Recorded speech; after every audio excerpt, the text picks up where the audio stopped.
Hello ji, Ram Ram. Welcome back to our new blog. बहुत time बाद मैं ये ब्लॉग बना रही हूँ क्योंकि बीच में कुछ ऐसा समझ नहीं आ रहा था, कुछ था नहीं बनाने के लिए। फिर घर चली गई, वहाँ पे मैंने कुछ कैप्चर नहीं करा।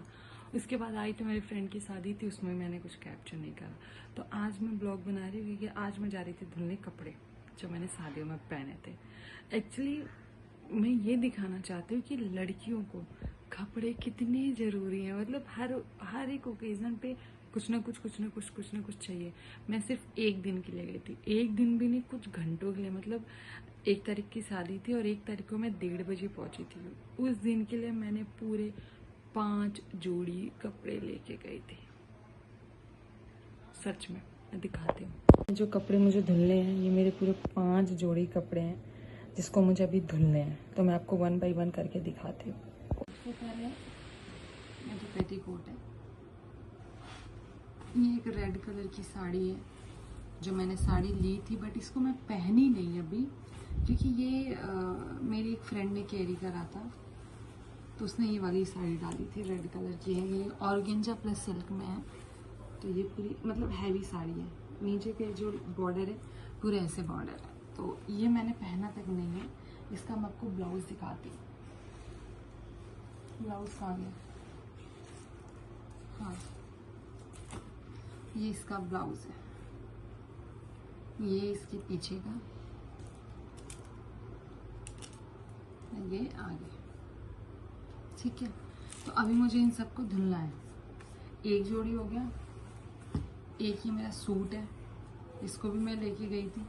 इसको भी मैंने पहना नहीं था, बस मैं आपको दिखा रही हूँ कि मैं अगर जाती तो मेरे पास कपड़े कितने होने चाहिए, मैं क्या क्या लेके जाती। ये एक सूट है, ये भी मेरी फ्रेंड ने कैरी करा था, इसको भी मैंने नहीं पहना था। मैं यहाँ से पहन के ये सूट गई थी जो आपने यूजली मेरे रील्स वगैरह में देखा होगा। मैं ऑफिस ये कैरी करके जाती क्योंकि गर्मी थी यार उस दिन बहुत ज़्यादा। तो कैब बुक करके गई थी, इसलिए मैंने हल्का सा डाल लिया था कि चलो ठीक है यही पहन लेती हूँ। तो ये सूट भी पहन के गई थी। ठीक है, और अभी इन सबको मुझे धुलना है और धुलूंगी मैं शैम्पू में। और वो भी शैम्पू कौन सा यूज़ करूँगी पता नहीं। देखो अभी मैं जहाँ जहाँ होटल में रुकी हुई थी ऑफिस की तरफ से, उनके यहाँ से मैं शैम्पू लेके आई हूँ। अब वो देते यूज़ करने के लिए, मैं यूज़ करती हूँ, वो फेक ही देते, इसलिए मैं उठाई लेके आती हूँ। तो उन्हीं की शैम्पू यूज़ करूँगी। ये मेरा लहंगा जो मैंने पहना था, हालांकि ये लहंगा मुझे पसंद नहीं आया था क्योंकि मैंने जो सोच ही मंगाया था कि जैसा दिखना चाहिए वैसा दिखा नहीं, इसलिए मुझे अच्छा नहीं लगा था। बट सबको बहुत अच्छा लगा। ये लहंगा है, बस ये नीचे नीचे ऐसा भारी है, ऊपर पूरा प्लेन है। इसको भी धुलना है। ये इसका दुपट्टा है।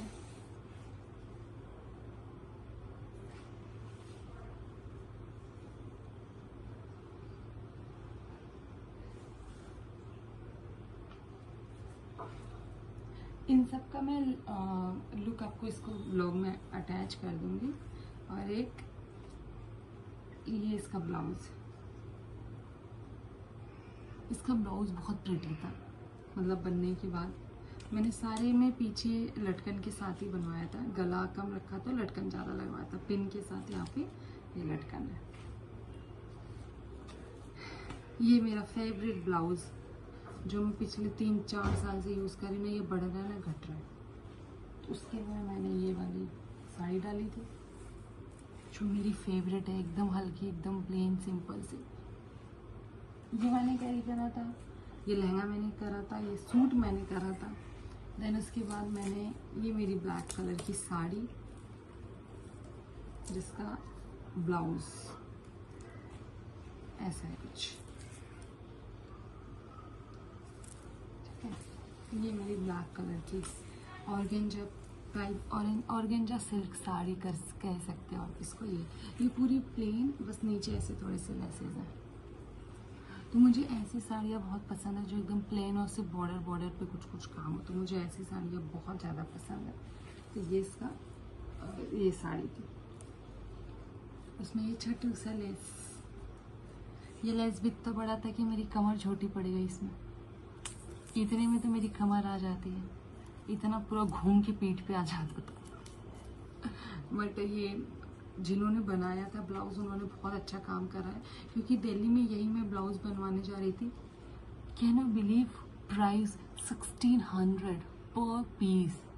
एक ब्लाउज की वैल्यू 1600 और उसमें ये लटकन झटकन अलग से लगाते तो पूरे ये समझ लो 2000 रुपये। और मैं ये गांव लेके गई, पूरे 1000 रुपये में मेरे 3 ब्लाउज बने हैं।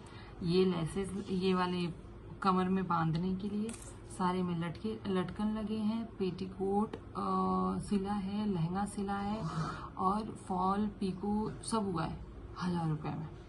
3 ब्लाउज, एक लहंगा सिला है, फॉल पिको लेसेस और सब में लटकन, ओनली 1000 रुपीज में।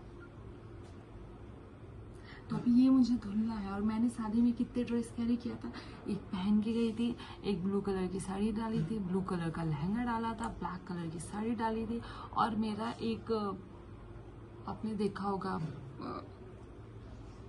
लॉन्ग सूट है, चूड़ी वो फ्रॉक सूट अनारकली, एकदम सिंपल सा, वो मतलब मेरे 5 ड्रेस मैंने डाले थे। अब बारी है इनकी सफाई की, वो भी मुझे ही करनी है। ये देखो, आई मैं 1 तारीख की 2 तारीख की हूँ, टाइम नहीं मिला तो आज ही सफाई होगा। सैटरडे का दिन सफाई में जाएगा। तो स्टार्ट करते हैं क्लीनिंग। और यूज़ करूँगी मैं होटल वालों का ही शैम्पू धुलने में, क्योंकि नए कपड़े को अगर आप यूज़ करते हो तो पहले उसको शैम्पू में धो, क्योंकि उससे क्या होता है उसके कलर वलर नहीं जाते हैं, जैसे रहता है फैब्रिक वैसे ही रहता। प्लस मेरी जो दोनों साड़ियाँ हैं उनको जहाँ से मैंने लिया उन्होंने बोला कि इसको आप इजी में धुलना या शैम्पू डाल के धुलना, और सर्फ एक्सेल वगैरह ज़्यादा मत यूज़ करना कि ख़राब हो जाएंगी। भाई महंगी साड़ियों को ट्रीटमेंट भी महंगा देना होता है, तो इसीलिए अपन इसको शैम्पू में धुलेगा। तो साला वो शैम्पू अभी तक मैंने यूज़ नहीं करा, उसको मैं शैम्पू लगाऊंगी। कपड़ों की भी डिमांड है, रेशमी जो उन्हें बने रहना है, तो इसलिए सैटरडे का दिन सब धुलाई में पोछे में जाएगा। चलिए मैं करती हूँ इसकी सफाई और मिलते हैं आपसे नेक्स्ट वीडियो में। चैनल पे फर्स्ट टाइम आए हो तो आपको पता ही क्या करना है, लाइक शेयर सब्सक्राइब कर देना है और बहुत सारा प्यार देना है। और अब मैं सोच रही हूँ डेली मैं ब्लॉगिंग कुछ ना कुछ बकचोदी बनाती रहूँ, ताकि मेरे वॉचिंग आवर बढ़े। धीरे धीरे बढ़ते हैं, छोड़ देते फिर टप नीचे, इसलिए मुझे बढ़ाना है, क्योंकि सब्सक्राइबर तो हो गए हैं, वॉचिंग आवर जब तक कंप्लीट नहीं होगा कमाई होगी नहीं, तो इसीलिए बढ़ाना है। तो सोचिए रोज कुछ ना कुछ डालना शुरू कर दी।